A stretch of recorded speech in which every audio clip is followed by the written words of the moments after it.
Friday, August 25th, the last Friday in August. It's hard to believe that it's here. No politics this week, or maybe just a little towards the end. We're struggling with, the Fed is struggling, market observers are struggling with a world that isn't obeying the rules that were very useful all the way from the end of World War II until about 2000. The economic cycles of recession and recovery, housing and inventories, the credit and no credit, rates up, rates down. I mean, they weren't exactly the same, but they all follow the same rules. And if you got good at watching the patterns develop, you knew where you were, more or less, in each of the cycles. Since 2000, they don't work. The unemployment rate today should have absolutely guaranteed wage increases by now, and it has not. And that's perhaps that employment, wages, inflation equation is one of the two most important foundations of our whole theory of economic cycles. The second one is the credit cycle, that as the economy improves, people borrow more than they should and lenders loan more than they should, which leads to the recession event. The Fed finally has to pull the plug, or the plug pulls itself. We haven't had anything resembling a normal credit cycle. We can blame things like the aftermath of the Great Recession, but that doesn't really fit either. Now, it's not a good idea to walk around saying this time it's different. You get laughed out of town if that's the approach. If you're going to assert that it's different, let's be really specific. And so I cast about, as I look at data every day, what is it that is so different this time that's giving such an extraordinary result? And the two patterns that jump out, one of them everybody talks about, which is globalization.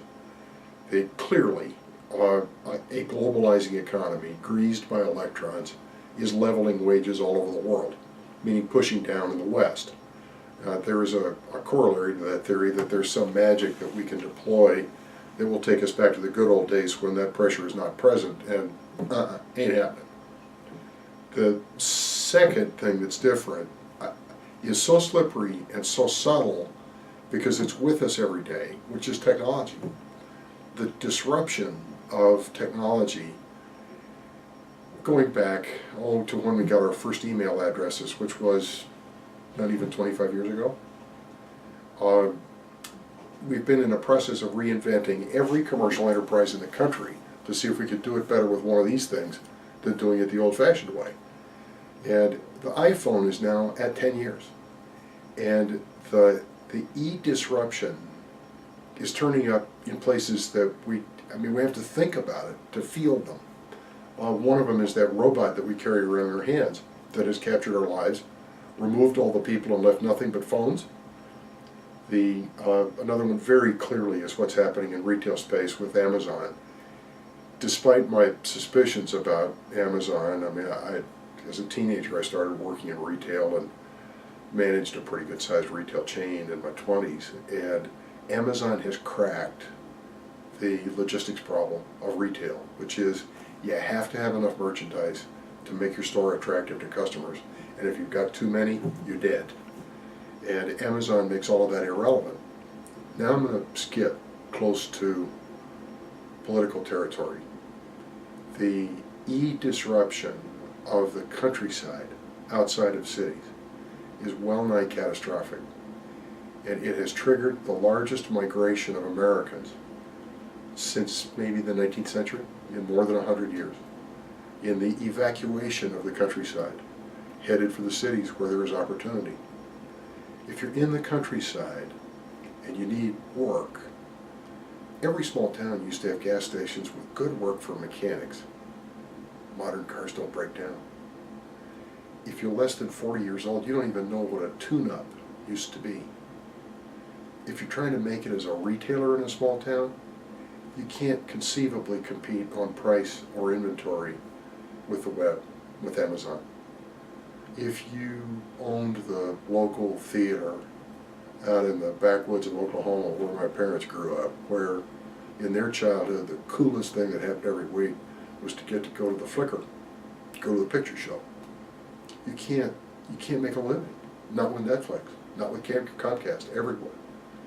Your children, if not yourself, have to scurry as fast as you can to a city where there are critical masses of employees, training for employees, universities, businesses, and every business, one way or another, is a technology business. Has a technology person that's absolutely central to its operations.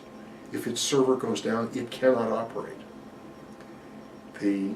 That disruption, countryside is Trump country, and they hurt.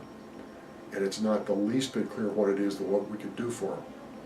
It may be in time that technology will come full circle and there will be decentralized applications of technology that will provide good work in small towns.